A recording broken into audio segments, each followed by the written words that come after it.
features of Syndicate Wars is the complexity of the graphics engine. It's probably the most complex graphics engine of any computer game.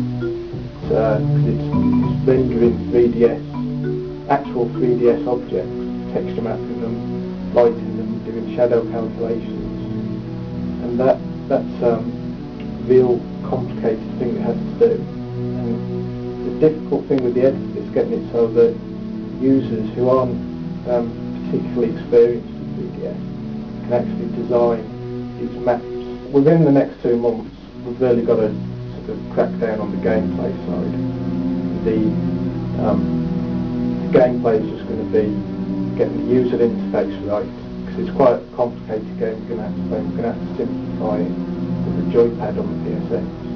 So to get it as completely easy to use, so that the user can do everything they want to do without having to think too much about it.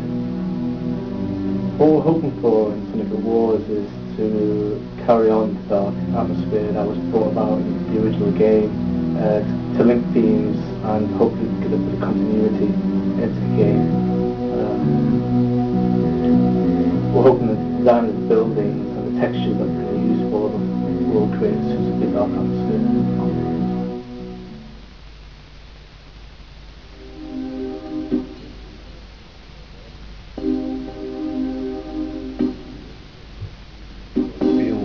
Product is to try to get the feel of the comic book, and the colours and the textures that a comic book would give, but only that it's going to be interactive and the person's going to be able to take part. So it's going to be dark, moody, very shadowy, but with all the action. Well, it's actually going to be set in the early 1930s, maybe the 1940s, just to get the romance in the air.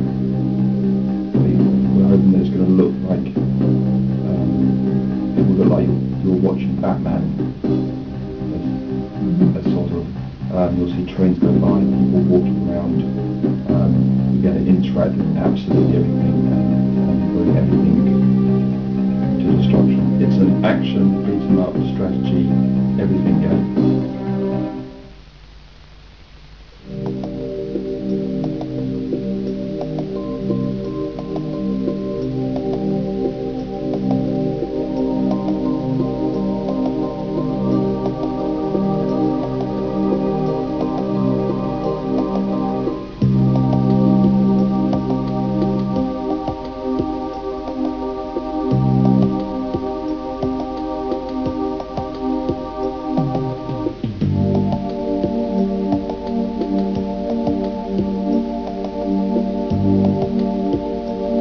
Sort of put in the things that will make it more mutable, so you can do more things. You put in a variable skeleton creature type thing, where you can build your own. You can literally take the genes and build your own creatures from these. And they reflect the changes. Like a real strong one will have a big head, a fast one will have small spindly legs. A really tough creature will be really thick, and a real fast creature will be really spindly and everything like that. Sort of trying to find out what we can do within the limits of the technology, leaving it flexible enough so that you can actually see things change, and still make it interesting and visually appealing at the same time. Things that's going to be great about it is you'll be run to play, but also just to peer in through your monitor or whatever, like a window into a porthole, looking at the whole thing evolve and go off right in front of your eyes, basically. You can just, like an ant colony, just watch the creatures do their thing and see what happens. You could go to the gene lab and say, right, I'm going to cross this creature with this creature and get big claws and small body, or vice versa.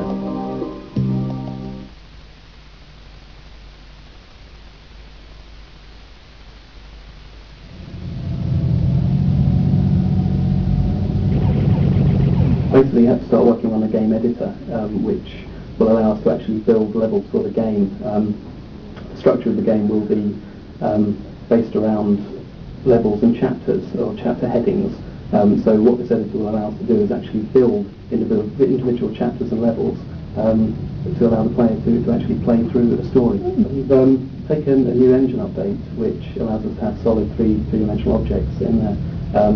This allows us to actually have fully texture mapped GURD shaded objects such as whales, fish. We're able to actually swim around them, view them from all angles, that kind of thing. We're able to have full buildings that you have to fly through and around, and it's all through the introduction of the new engine.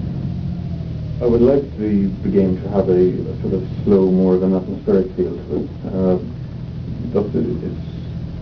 It is an action game, but in my mind, the action isn't all necessarily best served by sort of fast shoot 'em up, flying around, blowing things away.